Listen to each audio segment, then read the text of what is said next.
Doom the Dark Ages is an upcoming game that's one of the very few pieces of media I've been looking forward to this year after the first trailer came out in 2024, and there's not a lot I'm looking forward to this year. I'm expecting the series Ironheart in July 2025 to be an abomination.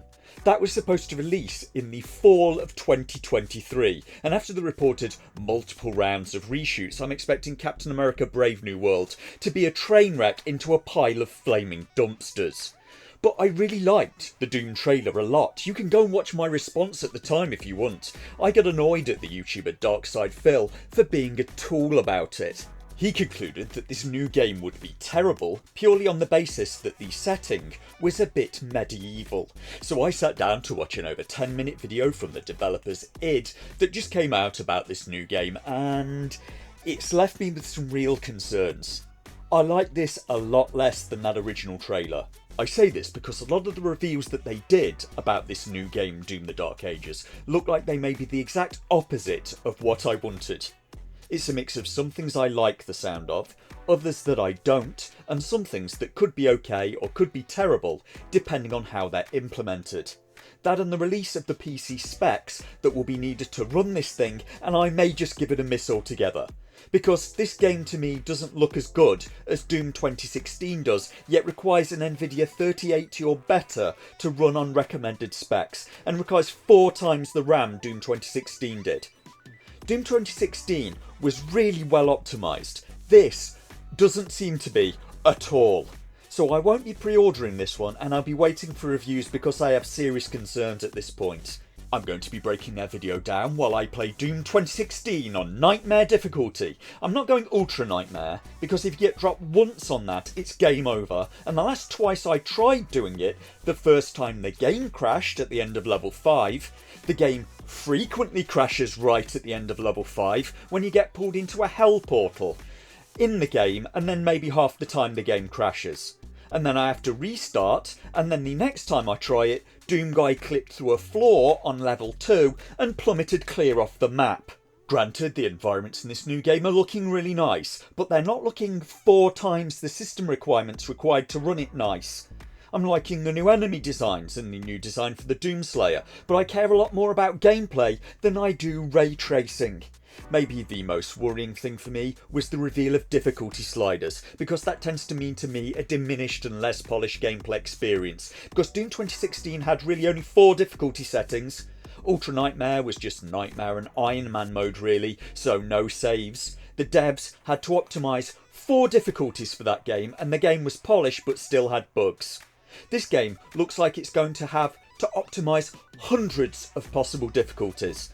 There are 8 sliders allowing for things like customised player damage, enemy damage, the speed of enemy projectiles, and the total game speed. If each slider has, by the look of it, maybe 10 positions, that's something like 8 to the power of 10 possible settings, and they couldn't even manage a flawless game when they were trying with 4. It looks like this game's lower difficulty will be essentially games journalist mode. For me, who really like Doom 2016, this game looks glacially slow.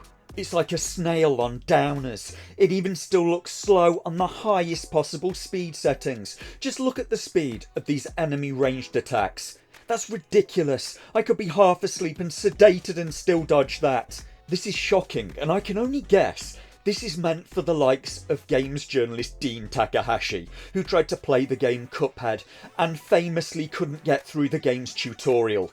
He also had trouble with the basic game mechanics in Doom Eternal, so how can journalists give a workable review of a game if they can't even get through the tutorial?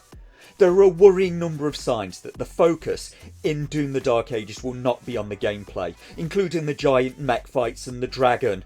As cool as they are, they're just more signals that the focus in this game is in entirely the wrong place. In their video, id describe Doom the Dark Ages like this. In Doom Eternal, you felt like a fighter jet. In Doom the Dark Ages, you'll be an iron tank. I'm interested in them bringing strafing back into the game as a viable tactic, instead of the run and gun from Doom 2016. In some ways, that's going right back to before Doom 2016, and way back to the original Doom 1 and 2.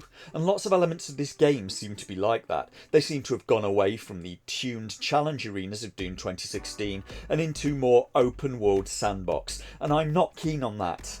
There also seems to be a big emphasis put on secrets and exploration, which is also very Doom 1 and 2. One problem with the idea of strafing may be what they've done to the enemy AI in order to make that work, because the enemies don't seem to be flanking like they did in Doom 2016. Their tactics seem extremely rudimentary in comparison in these gameplay videos, and it looks like the game relies on hordes of less intelligent enemies instead of having a fewer challenging ones. Doom the Dark Ages is coming out supposedly May the 15th of 2025, and that I do like. I kind of prefer smaller gaps in between sequels than we've been getting.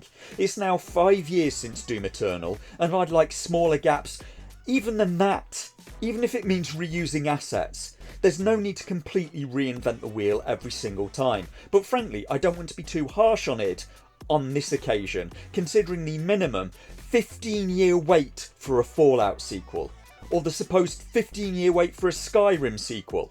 How have Bethesda let it get to that, where the production time for a game is now approaching the time it takes for a human to reach adulthood?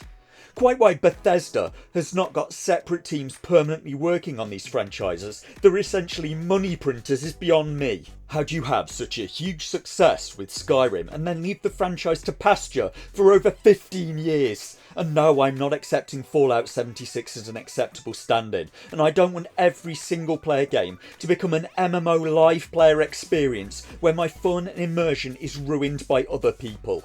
I'm also still not happy about Doom the Dark Ages being a prequel, because I've really started to find prequels boring. We get so many of them. I maybe would have preferred them to move the story forward, but after Doom the Ancient Gods, I'm not sure where they can even go. Where do you go with a game after you've blown up Satan? But Doom the Dark Ages looked like Doom, but with a medieval sort of aesthetic, and I was hoping it was going to be more like Doom 2016 than it was Doom Eternal. Doom Eternal in many places felt far too arcadey for me, and I preferred the darker, more gothic horror tone of Doom 2016 to the eye-melting, gaudy neon palette of Doom Eternal. That and flying around almost constantly on monkey bars. It sounds like they got the message on the monkey bars, but they didn't on the neon palette, because looking at this footage, there are just neon markers and tat covering almost the entire screen now. I quite like your art design, id. It would have been nice if I could maybe, see some of it instead of just seeing neon everywhere. Part of this seems to be due to a new system they've come up with of contextual button presses. So the Doomslayer has a shield in this game. The shield is also a chainsaw, and it's one button to operate the shield as a block, the same button to operate it as a parry, and the same button to throw the shield like Captain America. And that's why the screen is filled with this neon crud, to tell you what will happen when you press that contextual button, and that could be an absolute nightmare.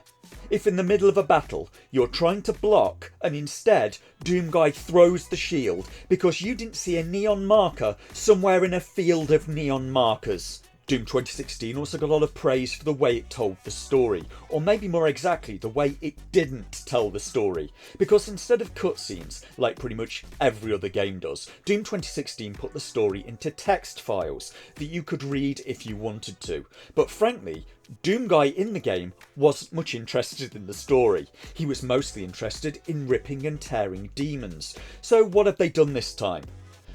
Well, they've taken the narrative out of the codex and put it into cutscenes. So in this update from the studio, I found out that Doom the Dark Ages is going to be innovating by telling story through cutscenes pretty much like everything else does, and discarding the very original idea that people had praised them for. Their video also says there are going to be both new and returning characters and new enemies, and I have mixed feelings about those as well.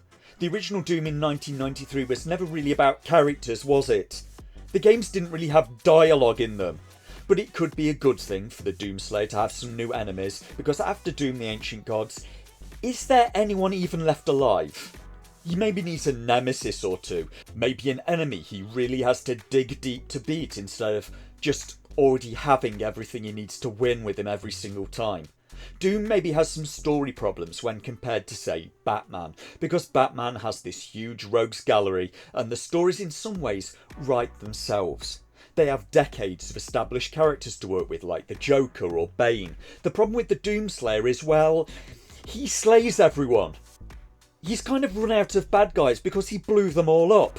So now they're having to do prequels set in a time before he blew everyone up.